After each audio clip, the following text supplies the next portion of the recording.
Hello everyone, this is Cameron Snow with Danomics.com.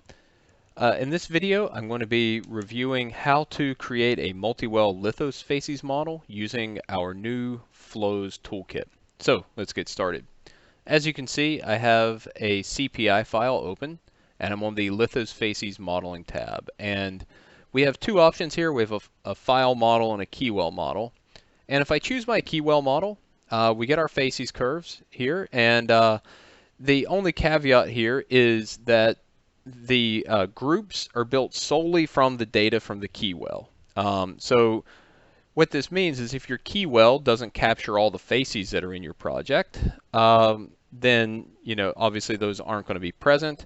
And so this creates a scenario where you would probably like to have multiple wells that are influencing that model. So in this case, we have something called a file model. And what you'll see is instead of selecting curves, we now have you select a database. And this is a very specific type of points database. And the way we create that is via our flows. So I have this folder here called example flows, and I'm just going to create a new flow in this folder. And I'm going to call it Lithofacies model. And I'm going to hit OK. And so flows are built from building blocks, and this example flow is going to have 4 building blocks. So we're going to start with a log input. This is what we'll use to get our log data into the program. We're then going to follow that up with a CPI log calc block. And this is what we'll use to specify some of the parameters from our petrophysical interpretation. We're then going to have a facies fit block. Now this is a very specific block that will generate the k-means based clusters. And then finally, we need a points output because this is the file type that we will use. And so let's walk through each of these blocks. So we start off with the log input here. And I'm going to choose my relevant database. So this is an area in the Alston chalk that we're going to be using. And I'm going to select an API list. So you either have the choice to use all your logs or just a selection of them. And I'm just going to use a selection of 4 logs here. And I'm just going to copy and paste in some API numbers.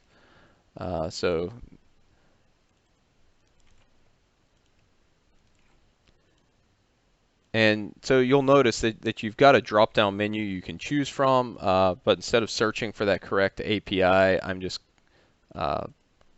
choosing to paste these in. Okay, so there we go. We've got our 4 logs chosen here that we want to use. Then we come over to our CPI log calc block. And what we'll need to do is we'll need to determine what equations from our config that we would like to use.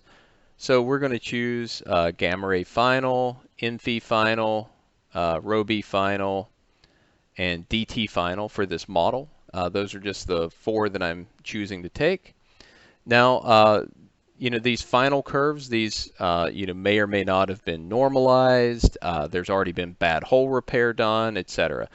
And so, the parameters that are associated with generating these live in your CPI file. So we're going to select the relevant CPI file.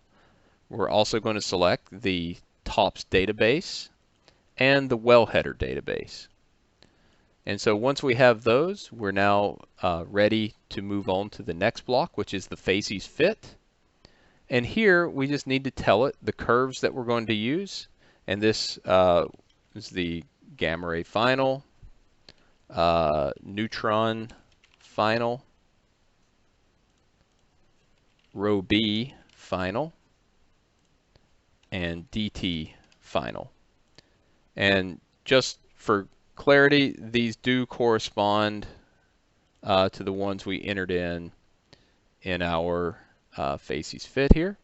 And then finally, we move to our points output, and we're just going to call this Lithofacies model. And we're going to hit the run button here. And this will pop open a new jobs window as normal. And it'll go through that same process that you're used to seeing where it goes initializing, running, and then finished. Okay, and so we can see that is now finished. And if we open up our example flows folder, we now see that we have this Lithofacies model.points, and we can see the structure of this. And it's, like I said, it's very specific to this to these facies models. And now if we go back to our petrophysical interpretation file, we then see this folders here. So this is the file that we just made was this Lithofacies model, and we select that. And now what we see is we have our facies curve that's now been populated, and this facies curve is based on not just the data from the key well, but based on the data from those 4 wells that we selected. Okay, just to review that flow one more time, we start with a log input, so we select the relevant log database. Then we do the CPI log calc, and this is where we grab those final curves that have already been normalized, repaired for washouts, etc. We select the relevant CPI file, tops, and wellheader databases. We're outputting logs. Those logs go into the facies fit algorithm, and then that outputs a very specific set of points that we then use inside of our Lithofacies modeling. All right, so I hope that was clear enough for you. Remember, if you have any questions, you can always reach us at support@danomics.com. Thank you.